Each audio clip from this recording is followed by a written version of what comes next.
Tyler Allgeier is headed to free agency and will make the case for and against why the Falcons should bring him back.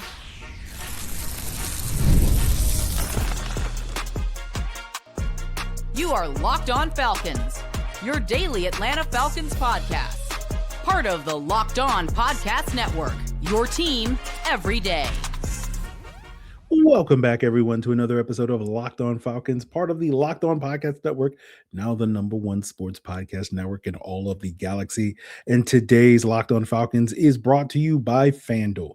Use your profit boost on an NBA future and get entered for a chance to win a trip to the NBA Finals. Play your game with FanDuel, the official sports betting partner of the NBA.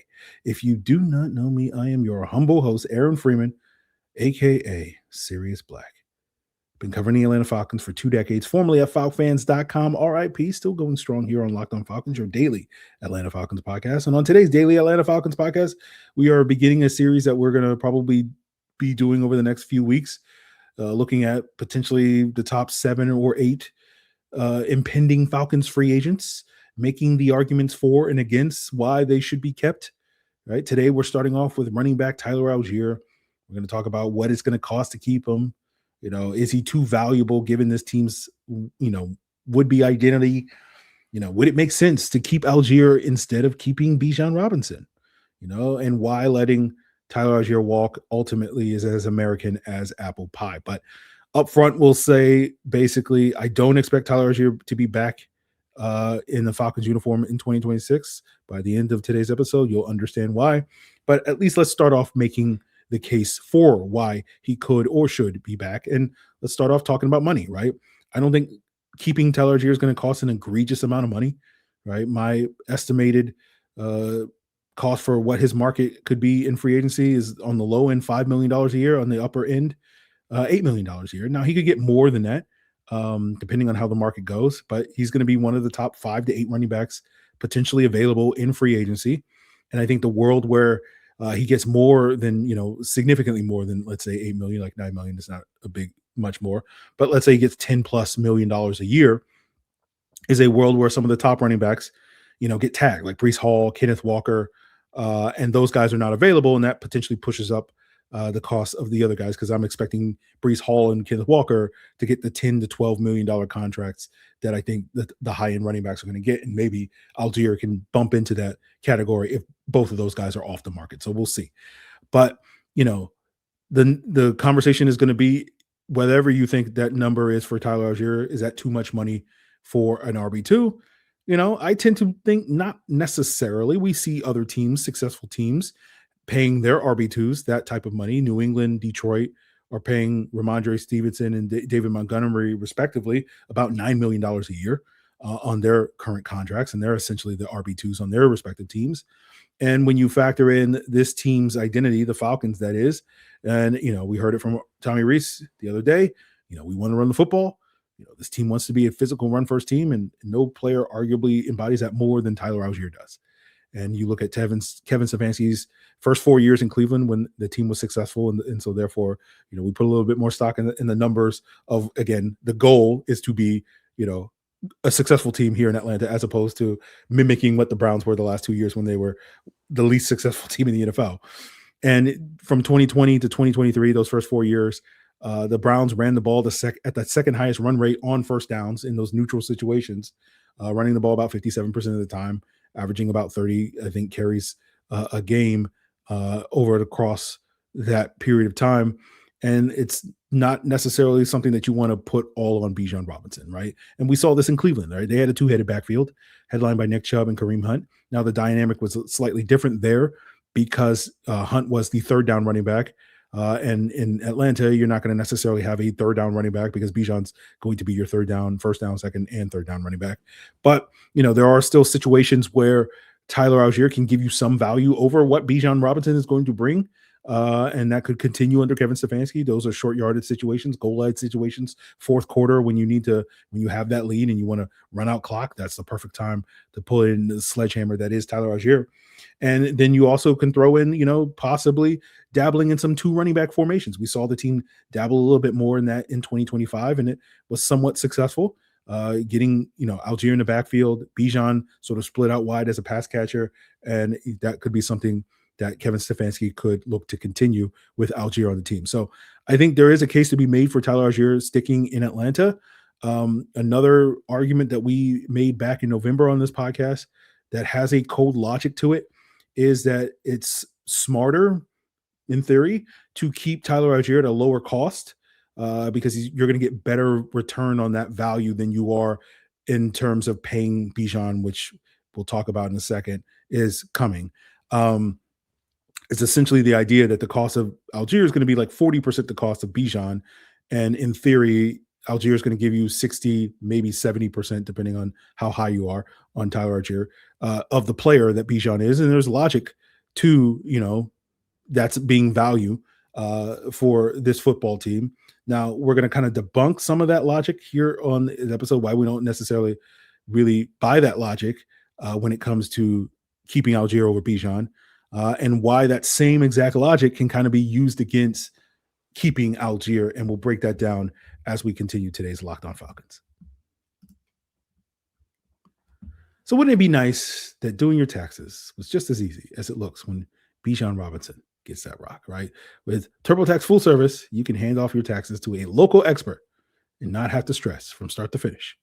Instead of spending hours trying to figure out your forms, you meet with that local TurboTax expert in person or connect online, and they're going to handle everything from W-2s, self-employment forms. They're going to work to get you every deduction. All you got to do is upload your documents, go about your day watching some Bijan or Tyler Allgeier highlights, and you can get updates right in the TurboTax app.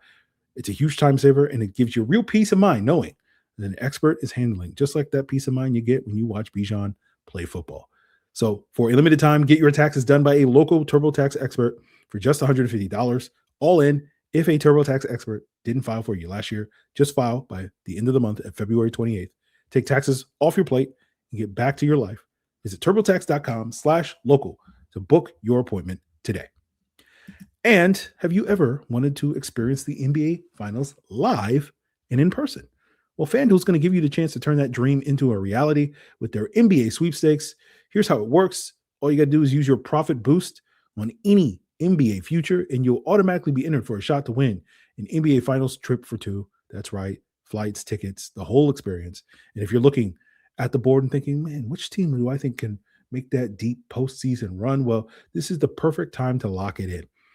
We love futures this time of year, especially coming off the All-Star break, where you're picking that team that you feel like can win the championship or grab a conference title. It's going to add an extra layer of excitement and intrigue to every game down the stretch. And now not only can your pick win you some cash, it can also send you to the NBA Finals. So visit FanDuel.com to get started. Use your profit boost on an NBA future and get entered for your chance to win a trip to the NBA Finals. Play your game with FanDuel, and the official sports betting partner of the NBA. So we did have a conversation about this on the podcast when the season was seemingly circling the drain, and it looked like the Falcons may be headed for a complete rebuild. And we had a conversation about, could the Falcons potentially entertain the idea of trading someone like Bijan to recoup the draft assets that a certain terrorist gave away, right? And that we could, buffer that sort of loss because we have one of the best RB2s in the NFL in Tyler Allgeier, and we could keep him at a fraction of the cost that it would take to keep Bijan Robinson here long term. Now, we'll say it again for those who are, slow in the uptake. The Falcons are going to pay Bijan Robinson a lot of money at some point, probably in the next 18 months, right? And that number is probably going to be more than $20 million a year. He'll be likely the highest paid running back in the NFL at that time. And the only thing that's going to stop him from being number one is if Jahmyr Gibbs decides to wait until after Bijan signs and then signs a week later for like $100,000 more, right? And he'll be number one. But, $20 million for Bijan, let's say, and let's say high-end Allgeier is going to make $8 million, right? So again, 40% the cost. And you're again probably getting 60% or more of the player in Allgeier that you're getting in Bijan. And with the money that you're saving and the draft assets that you're potentially acquiring by trading Bijan, it's basically the idea of your three players are more valuable than one. And that's where the logic really comes from, right? As I said back then, though, I don't think trading star players like Bijan Robinson is that logical, right? It's not as clean cut as people like to make it be. Very few teams often benefit from playing star players, because especially when you're trading guys in their prime, like the Falcons would be in theory if they moved to Bijan. And that's mostly because the draft is a crapshoot, right? It doesn't follow the logic that we humans try to follow from time to time.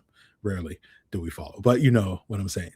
Because basically losing a player that is among the best in the league for the hope that you land others is not really a good bet, especially given how low the odds are of you finding any star player, especially at the same position of you losing or equal position of a different value, right?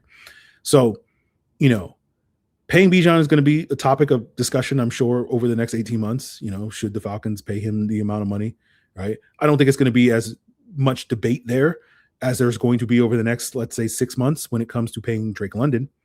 And I remember having this conversation last year about, should the Falcons pay Drake early? And I was kind of like, nah, I don't think you really need to, right? I feel like that's aged reasonably well, because I don't think Drake's market has really moved all that much in the last 6 months. But I know there's other people that are like, hey, we need to make that move now because it could save us a few $1 million, right?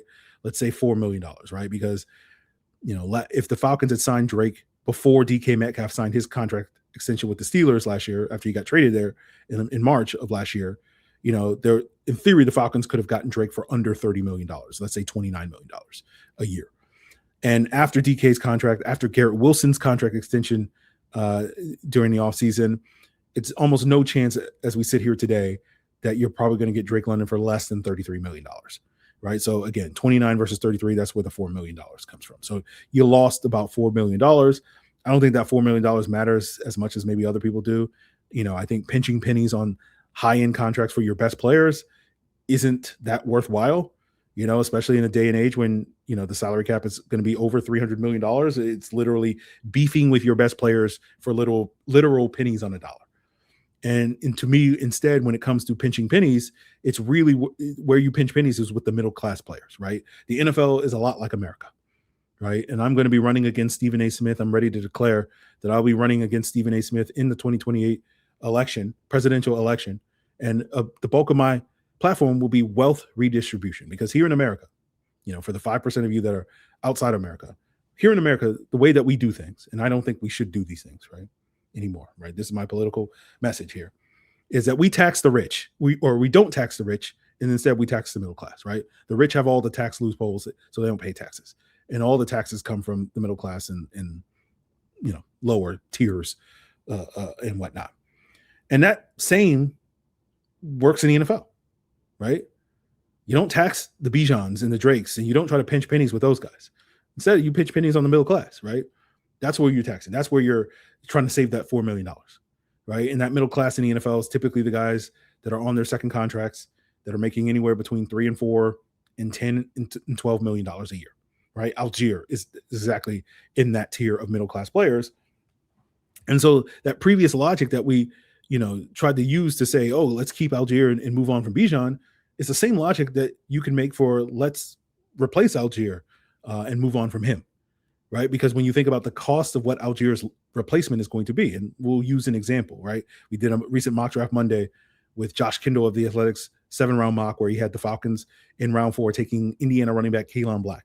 Now, the cost of that draft pick over the course of his rookie contract is about $1.4 million a year. So if we're saying Allgeier is going to cost us about $8 million, $1.4 million is less than 20% of that same cost, right? And there's a good chance that Kaylan Black or any other running back that we could take in that round is probably at minimum 50% the player that Tyler Allgeier and potentially 120%, better than Tyler Allgeier is. And so that's where the logic does apply. That's where it's much easier to replace a Tyler Allgeier than it is to replace a Bijan, right? There's like 3 running backs on the planet right now that are, on a similar level as Bijan Robinson. But there's probably 30 running backs on the planet right now that are on a similar level as Tyler Allgeier. And, that's, a lot easier to find that type of player. And so that ultimately is why I don't think Tyler Allgeier is going to be back in Atlanta. Paying Drake, paying Bijan is going to squeeze out the middle class. And, that's going to be an ongoing topic of discussion, as we go through this, stay or go series, if that's what we're going to call it as, when we talk about some of these players that are potentially going to be on their second and third contracts that are going to be in this middle class, Allgeier, Arnold McKetty, Caden Ellis, that type of free agent. And so, because of this impending, looming contract that they're going to have to give to the high-end players on the roster, it may squeeze that middle class for the Falcons, and that's going to affect whether or not some of these guys stay or go. So we wish Tyler Allgeier the best. For everydayers that were listening to the podcast back 4 years ago, you guys know I was skeptical on Tyler Allgeier's upside. I saw him as a high-end RB2, a very, very low-end RB1 in this league. And, for the first half of his rookie season, it looked like I was right because he was in a three-headed backfield with Cordero Patterson and Caleb Huntley, and he was the third best running back in that group for like the first 7 or 8 games of the season. And then I recall it was like the Chargers game in that 2022 season. He went off in that game and then never looked back. And by the end of that season, he was like, oh, he's the future. And unfortunately for him, something that we accurately predicted here on this podcast as early as December of 2022, basically saying like, oh, keep the eye on this Bijan Robinson guy. Keep an eye on him. We need a 2-headed backfield. So let's go get the best running back that possibly could be had, right? And it kind of derailed Allgeier's ability to prove himself to be an RB1. And he's been a solid RB2, one of the best RB2s in the league for the last 3 years. And hopefully he gets an opportunity to now kind of get his career back on track and be that RB1. But because he's a player that I was skeptical of, typically what happens for me, guys, is like there will be a player or two that I will always be skeptical to. And I'm sure you guys are like a player or two, Aaron. It's like 10 or 12. But, when those guys prove me wrong, and they often don't, they often don't. But when they do, I become fans of those players. And that's what happened with me and Tyler Allgeier, where it was like earlier, I was like, he's all right. And then, 2024, watching him run over Divine Diablo in that Monday night game late in that season, it's like, oh God, I had to question some things about myself. I was like, I thought I was secure in certain things, and I wasn't as secure because I felt some things watching him just truck some of those guys, especially in the 2024 season. And so hopefully he'll get the opportunity to continue that elsewhere. I don't think it's going to be in Atlanta, but we'll sort of see how it all goes. So we will be rooting for Tyler Allgeier from afar, except for if he happens to go to, I don't know, New Orleans or some place like that. And then it's like, you're dead to me. But, so we'll see on that front. So wish the best for Tyler Allgeier, as long as he leaves the NFC South. Wish him the best. I think I saw a prediction that had him signing with the Bucks, I think. And I was just like, oh no, I don't like this. I can't remember if that's who it was, but yeah, anyway. So wish him the best. And we will probably, our next one of these we'll probably do with D. Alford. Maybe that's tomorrow. We'll see how the schedule goes. But yeah, that's going to do it for us here, guys. Appreciate you. Continue to check us out on YouTube or wherever you listen to podcasts. Check out Locked On NFL to get the latest scoop. And, if you're an everydayer, level up to the Everydayer Club, where you can get an ad-free version of Locked On Falcons, exclusive Locked On podcast, Discord access, and so much more. You can find out all the perks at lockedonfalcons.supercast.com or at the link in the description. It's all part of Locked On Podcast Network, your team every day.